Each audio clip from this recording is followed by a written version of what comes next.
የአያቶላህ አሊ ካማኒ ተተኪ ከወዲሁ በይፋ መታወቁ የተረጋገጠ መስሏል። አሁን ላይ ጥያቄው ልጃቸው ሙጅተባ ካማኒ በአባታቸው መንገድ ይጓዛሉ ወይንስ የአሜሪካን ጥያቄ ለመቀበል ግማሽ መንገድ ይራመዳሉ የሚል ሆኗል። የእስራኤልና አሜሪካ ጥምር ጦር የፋርስ ባህረ ሰላጤውን ሀገር ወደ ፍርስራሽነት ለመቀየር ቆርጦ የተነሳ ይመስላል። የፋርሶቹም ጦረኞች ቢሆኑ በቀላሉ እጃቸውን ለአይሁዳኑ የመስጠት ፍላጎትም የላቸውም። ከአይሁዳኑ ጥምር ጦር በተጨማሪም ለዚህ የጥምር ጦር ዋና መንገድ መሪ ናቸው ብለው የለዩዋቸውን የሱኒ እስልምና አረቦችን ከንጉ ጋር የተገኘህ ሰሊጥ አብረህ ወቀጥ በማለትም በትንሹ 5 የመካከለኛው ምስራቅ የፔትሮሊየም ከበርቴዎችን በሚሳኤልና በድሮን እያደባዩ ይገኛሉ። አሜሪካ መራሹ ጦር ወደ ኢራን ውጊያ ሲከፍት የመጀመሪያ ዓላማ ያደረጋቸው የ86 ዓመት አዛውንቱን አያቶላ አሊ ካማኒን በውጊያው ሁለተኛ ቀን ላይ ገድሏቸዋል። ከ10 የሚያንሱ የኢራን ወታደራዊ መሪዎችና የኒውክሌር ተመራማሪዎችም የሞት ጽዋ ደርሷቸዋል። ይህ ሁሉ ሲሆን ግን ፕሬዚዳንት ማሱድ ፔዜሽኪያን የሚሳኤሎቹ ሰዓትም ሆነ የእስራኤልና የአሜሪካ መሪዎች ቁጣ አልደረሰባቸውም። ይህ የአሜሪካና እስራኤል መራሽ ጦርነት ገና ከጀምሩ መልኩን እየቀየረ ወደ ሱኒና ሺያ እስልምና ሃይማኖቶች የእርስ በርስ ጦርነት ለመሆን እየተቃረበም ይመስላል። የፋርሷ ምድር ከእስራኤል በተጨማሪም የተባበሩት አረብ ኤሚሬቶችን፣ ኩዌትን፣ ባህሬን፣ ኳተርና ሌሎችም አረባውያን የሱኒ እስልምና ሀገራትን በተከታታይ ደብድባለች። ጎረቤቷ ሳውዲን ቢሆን የምትመለስላት አይመስልም። ይህ የኢራን ድርጊት ለአሜሪካም ሆነ ለእስራኤል ምቾት የሰጠ ሲሆን የጦርነቱን መልክ ከመቀየርም ባለፈ በመካከለኛው ምስራቅ እያደግን ነው የሚሉትን ትንንሽ ጉልበተኞች ወደ ነበሩበት የታዛዥነታቸው ደረጃቸውም ያወርድላቸዋል። ይህ መሆኑ ደግሞ በተለይ ለእስራኤል ምቾትን የሚሰጥ ሲሆን ለመካከለኛው ምስራቅ መረጋጋትም ትልቅ ጥቅም ይኖራል ተብሎ ይታሰባል። በተለይ የሳውዲ አረቢያና የተባበሩት አረብ ኤሚሬቶች ትዕቢት መተንፈስ እንደሚገባው በርካቶች የሚስማሙበት ሀቅ ነው። ሁለቱ ፔትሮ ጠገብ ሀገራት የሰው ሀገራትን እየፈለጉ በገለልተኛ ሜዳ መዋጋትን ቀዳሚ ስራቸው ያደረጉ ስራ ፈትና ጦርነት ወዳድ ሀገራት እየሆኑም መጥቷል ይባላል። የዚህ ጦርነት ማጠንጠኛ ምክንያቱ ብዙ ቢሆንም በዛሬው የሬድሲ ፐልስ ልዩ ዘገባችን ልንመለከተው የሚገባን የአያቶላ አሊ ካማኒን መገደል ምክንያት ይሆናል። አያቶላ አሊ ካማኒ የቀድሞው የሀገሪቱ መንፈሳዊ መሪና አብዮተኛ አያቶላ የሩሁላ ካማኒ ልጅ ወይንም የሩሁላ ካማኒ አባትና በኢራቋ መዲና ናጅፍ የተቃጠሉት የሰይድ ጃቫድ ካማኒ የልጅ ልጅ ናቸው። በ1902 የተወለዱት ሩሁላ ካማኒ አብዛኛውን ወጣትነትና የጉልማሳነት ዘመናቸውን በኢራን ምድር በተጋድሎና በትምህርት አሳልፈዋል። በ63 ዓመታቸው ግን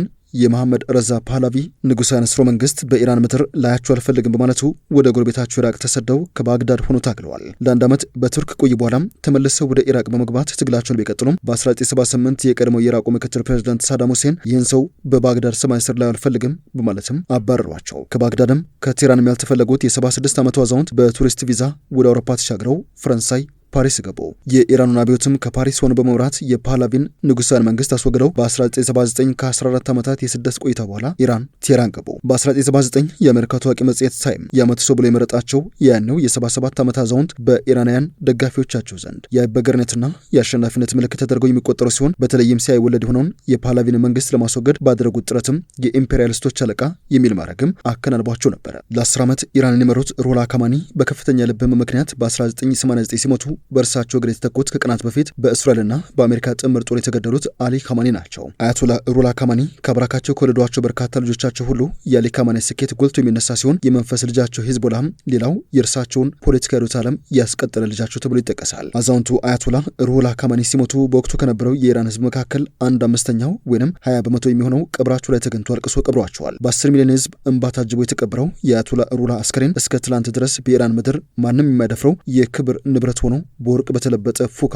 በክብር ተቀምጦ የሚገኝ እንደነበርም ይታወቃል። ከቀናት በፊት የተገደሉትና ኢራንን ለ37 ዓመታት የመሯት አያቶላ አሊ ካማኒ ለምን ተገደሉ? ከእርሳቸው መገደል በኋላስ ኢራን ምን መልክ ይኖራታል የሚለው የበርካቶች ጥያቄ ሆኗል። እንደ አሜሪካው ፕሬዝዳንት ዶናልድ ትራምፕ መግለጫ ከሆነ አያቶላ አሊ ካማኒ የተገደሉበት ምክንያት በነውጠኛ ባህሪያቸው፣ በአምባገነታቸው ለእስራኤልና ለአሜሪካ በየቀኑ ሞትን ስለሚመኙ የሚሉት ነጥቦች ዋነኛ ሆኖ ተነስተዋል። እንደ ቤንያሚን ኔታንያሁ መግለጫ ደግሞ ለእስራኤል ስጋት ስለሆኑና በየጊዜውም ኢራንን ኒውክሌር ለማስታጠቅ አያቶላው ቀዳሚ ስለሆኑ ቅድመ መከላከል ወይም ፕሪኤምፕቲቭ አክሽን ነው እየወሰዱ ነው የሚል ምላሽ ነው እየተሰጠ የሚገኘው። መቼም ፖለቲካ ነውና የሁለቱን መሪዎች ንግግር አምነው አያቶላው የተገደሉት በዚህ ምክንያት ነው ብሎ መናገር እጅግ ከባድ ይሆናል። ነገር ግን ከዚህ የሁለቱ መሪዎች ንግግር ጀርባ ያደፈጠ ትልቅ እውነት አለ። እርሱም ሀብት ወይም ሪሶርስ ይባላል። ከሀብት ጋር አብሮ የሚመጣው ደግሞ የአያልነት ክብር የሚባል የጦርነቶች ሁሉ ማጠንጠኛ አለ። የአሜሪካና ቻይና ፍትጊያ ድምፁን አጥፍቶ እንደተዳፈነ እሳት ሲጋገም ቆይቶ ወደ አደባባይ ሊወጣ አንድ ስንዝር የቀረው መስሏል። ታይዋንን መውረር የቻይና ፍላጎት ነው ሲሉ የሚከሱት የነጩ ቤተ መንግስት ሰዎች ከቻይና ጋር ፊት ለፊት ከመፋለም ይልቅ የቻይና ምርኮዞችን የተከታተሉ መንቀልን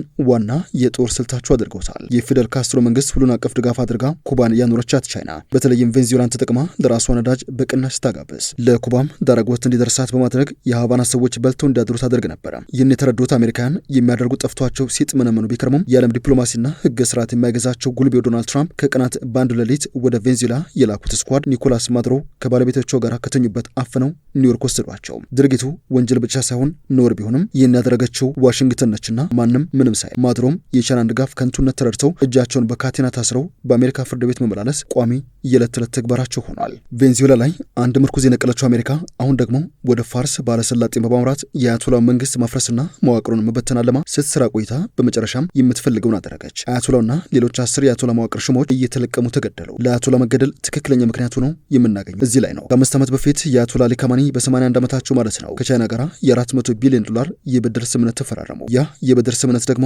ቻይናን በእጅጉ ተጠቃሚ የሚያደርጋት ሲሆን ኢራንም ለ45 ዓመት ከተጣለባት ማዕቀብ እፎይ የምትልበትን መተንፈሻ የሚሰጣት ይሆናል። ድርጊቱን በንቃት ሲከታተሉ የነበሩት ትራምፕ ወደ አክሽን ሳይገቡ አዛውንቱ ባይደን የትራምፕን ወንበር ተቀበሉና ከበርቴው ዶናልድ ትራምፕ ከነጩ ቤተ መንግስት እየተነጫነጩ ወጡ። 4 ዓመታትን በብስጭትና በቅድ ያሳለፈው ትራምፕ ኢራንና የሁጎ ሻቬዝን ሀገር ቬንዙዌላን ከቻይና እጅ ለመንጠቅ በቀጥታ ነበረ ወደ ስራ የተመለሱት። ቻይና በ400 ቢሊዮን ዶላር ብድር ኢራንን ገዛች የተባለ በሚነገርበት በዚያ ወቅት ከተሰሩ የሁለቱ ሀገራት ስራዎች መካከል የወደብ ግንባታ፣ የጦር ማዘመንና የኒክሌር ማብሊያውን ማስኬድ የሚሉት ይገኙበታል። ትራምፕ ወደ ስልጣን እስኪመለሱ ድረስ እጃቸውን አጣጥፈው ያልተቀመጡት የሞሳዱ አለቃ ኔታንያሁ ብሔራዊ ምድር 3ኛ ባለማዕረግ ሰው የሚባሉትን ፕሮፌሰር ሙሴ ፋክሪዚድን በረቀቀ መንገድ አስወግዳ ነበረ የጠበቀቻቸው። ሙሴ ፋክሪዚድ ማለት የኢራን ኒውክሌር ሳይንስ ማዕከል ዋና ዳይሬክተር ሲሆኑ በ21ኛው ክፍለ ዘመን ምድራችን በፍቅር ከምትንከባከባቸው ጥቂት የፊዚክስ ጠበብቶች መካከል አንዱ ነበሩ። እኚህን የፊዚክስ ሊቅና የኒክሌር ተመራማሪ ያስወገደው ሞሳድ ብሔራዊ ምድር በቀጣይ የሚሰራውን ተልዕኮ በእጅጉ እንዲቀል ያደረገለት ሆነ። የሰሞኑ የእስራኤልና አሜሪካ ጣምራ ጦርነት ዋና ግቡም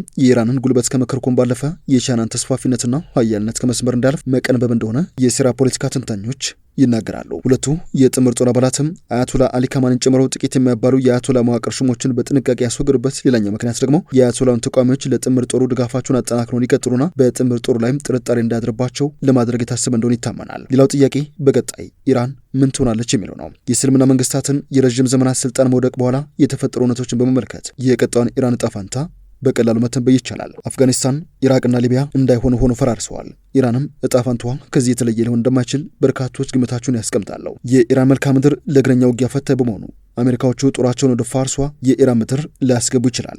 ነገር ግን በዚያች ምድር ወኪሎቻቸውን ሊያስገቡና እርስ በርስ ውጊያው እንዲቀጥል የሚያደርጉ ይሆናል። የአያቶላው ጦር የሚባለው የሀገሪቱ እስላማዊ አብዮት ዘብ ከፍተኛ ትጥቅና ሀያል ሰራዊት የገነባ በመሆኑ የቻይናን ብድር የማስመለስ ፍላጎት ስላለ ይህን ጦር የመደገፍ ፍላጎት የቀጠናው ስብስብ ተጨምሮበት ከፋርስ እስከ ቀይ ባህር፣ ከሆርሙዝ እስከ ባብል ኤልመንደብና ስዊዝ ካናል፣ ከህንድ ውቅያኖስ እስከ ቱርኩ ጥቁር ባህር ድረስ የሚገኘው ክፍለ ዓለም ጦርነቱ በቀጥታ የሚመለከተው ይሆናል። በቀጣይም በዚህ ጉዳይ ሌሎች የትንታኔ ዘገባዎችን አሰናድተን የምንመለስ ይሆናል። አብራችሁን ስለቆያችሁ ከልብ አመሰግንን። በያላችሁበት ቸር ቆዩልን።